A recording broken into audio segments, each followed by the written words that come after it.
What happened to the country that once ruled a quarter of the planet? The Britain of today barely resembles the empire where the sun never set. London was once the beating heart of global trade, finance, and diplomacy. Now it's a nation struggling to find its place in a rapidly changing world.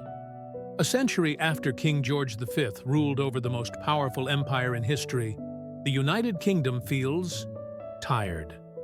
The land of Shakespeare, the Beatles, and the Industrial Revolution is no longer the powerhouse it used to be.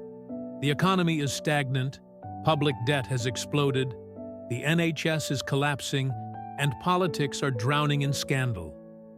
For almost 2 decades, Britain's growth has flatlined at around 1%. That's not enough to fill the government's coffers or restore market confidence. Inflation hovers near 4%, and despite multiple interest rate cuts, borrowing costs remain high.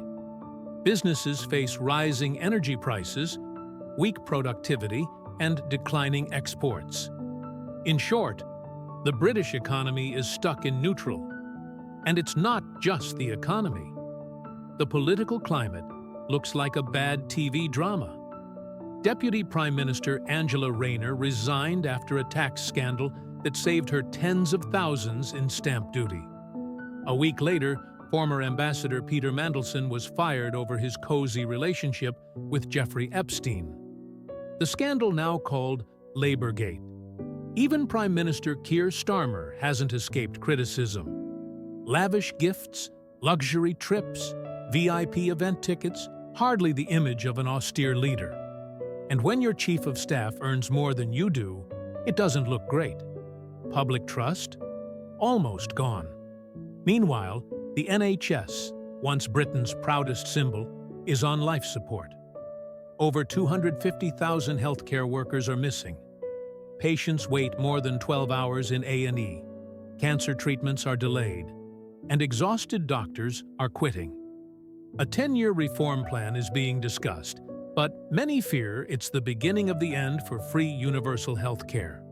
As the crisis deepens, one familiar face is rising again: Nigel Farage. The man behind Brexit is back with his new party, Reform UK. Anti-establishment, anti-immigration, and pro-sovereignty, his message resonates with millions.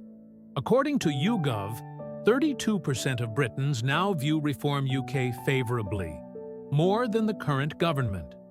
Despite the turmoil, Britain still holds powerful cards. World-class universities like Oxford and Imperial College, global corporations such as AstraZeneca, Shell and HSBC, and London's City, still one of the world's great financial hubs. But foreign ties are shifting fast. The UK now looks westward, towards the United States. During Donald Trump's recent visit to Windsor Castle, £150 billion worth of investment deals were announced, with Microsoft, Google, Nvidia, and Blackstone among the biggest names. But for many, that partnership came at a price. Protests erupted across London, accusing the government of selling out Britain's sovereignty for American capital. So where does this leave the UK? Somewhere between nostalgia and uncertainty. A nation caught between the memory of what it once was and the reality of what it's becoming. Because the real question isn't what happened to Britain. It's whether it can still reinvent itself before it's too late. If you found this story insightful, give it a like, subscribe to the channel, and turn on notifications. Because we've got more stories coming that reveal how power and money are reshaping our world.